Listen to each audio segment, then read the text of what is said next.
Liebe Politiker, liebe Journalisten. Chers politiciens, chers journalistes, faites vos valises, rentrez chez vous.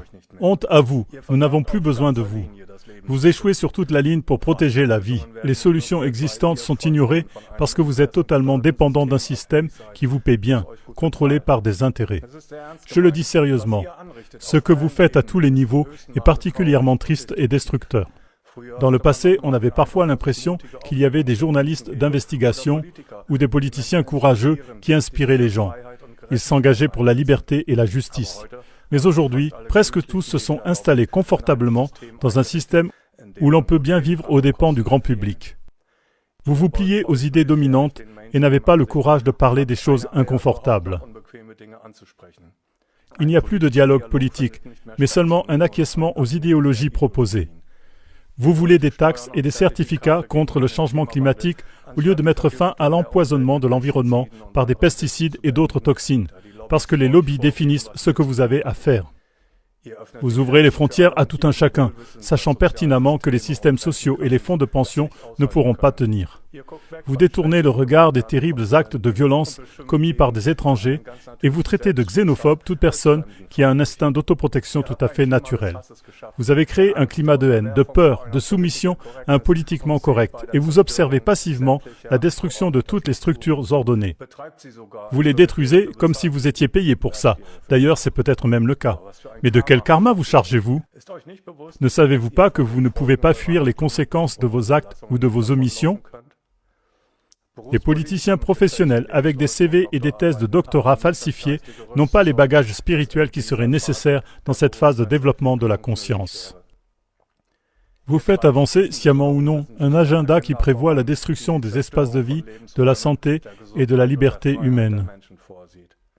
Pourtant, une petite élite autoproclamée de super riches nous emportera également, une fois que vous aurez ouvert la voie à leur plan orwellien du nouvel ordre mondial. Nous, les humains, commençons à voir à travers leur jeu. Pendant trop longtemps, nous avons naïvement observé et supposé qu'il n'y avait peut-être pas de meilleur chemin. Mais plus on s'y confronte, plus on s'aperçoit que vous ignorez les solutions pour la protection de l'environnement, les solutions dans les services de santé, les solutions pour une cohabitation responsable des hommes entre eux. On remarque que les groupes d'intérêt vous dirigent et que seuls le pouvoir et les profits sont au premier plan. Vous pourriez empêcher les guerres. Au lieu de cela, vous vous livrez à la propagande de guerre des forces qui ont besoin de guerre pour maintenir leur pouvoir. Vous, les journalistes, vous, les politiciens, vous vous célébrez vous-même et votre ego. Vous pouvez bien parler et vivre royalement des fonds abondants que nous recueillons tous. Mais votre temps est écoulé. Faites vos valises et cachez-vous quelque part où vous pouvez espérer que le destin traitera avec grâce votre karma. Nous ne sommes plus prêts à soutenir ce théâtre de diffamation qui se joue au détriment de la base existentielle de la planète. Vous savez vous-même que d'autres décident de ce qui se fait dans le monde, que la démocratie n'est qu'un mot qui devrait nous endormir. Mais vous savez aussi que nous n'avons pas besoin de vous si vous n'êtes contrôlés que de l'extérieur.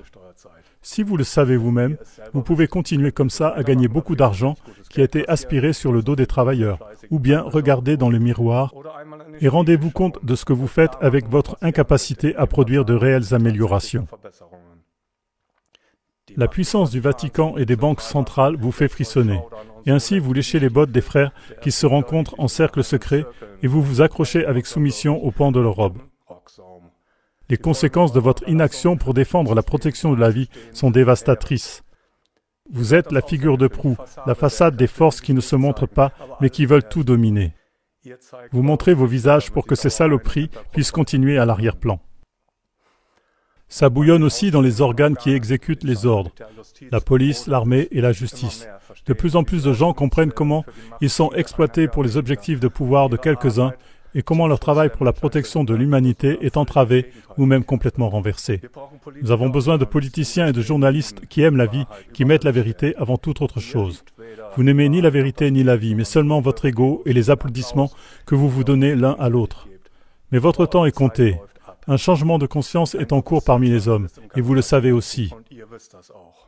Malheureusement, vous n'avez pas le courage d'assumer les conséquences de votre inaction, car elle est beaucoup plus grande que vous n'en êtes conscient, parce qu'elle affecte la vie de millions, voire de milliards de personnes. Peut-être qu'on vous fait chanter, peut-être que vous ne voulez pas vraiment tout cela, mais que vous ne savez tout simplement pas comment sortir de ce rôle. Le temps nous dira comment la responsabilité frappera à votre porte. L'humanité est spirituellement beaucoup plus loin que toutes les ordures spirituelles que vous nous imposez constamment. Ce n'est pas le cas de tout le monde, car vous avez aussi contribué à maintenir la conscience en bas. Ça ne sert à rien. Le temps du nain tracassin est passé. La vie s'impose. La conscience est élevée par les énergies cosmiques que vous ne pouvez pas empêcher malgré toutes les mesures techniques. Les causes et les effets sont liés. Quelles sont les causes que vous avez fixées? Qu'est-ce que vous n'avez pas fait? Combien de fois avez-vous prétendu être important? Combien de fois avez-vous menti en connaissance de cause? Et combien de fois avez-vous eu peu de courage pour accomplir vos tâches au moins à moitié décemment? Diviser et régner, c'est le nom de ce jeu. Mais c'est seulement pour des marionnettistes que vous êtes importants. Pour nous, vous êtes seulement périssables. Les cartes truquées ont longtemps dominé dans ce casino. Quel que soit le parti, la chaîne, le journal. Vous jouez avec nos sentiments et nos vies. Vous êtes des figures tristes. Avec l'attention que vous portent des millions de personnes, vous pourriez changer positivement la planète entière, l'inspirer.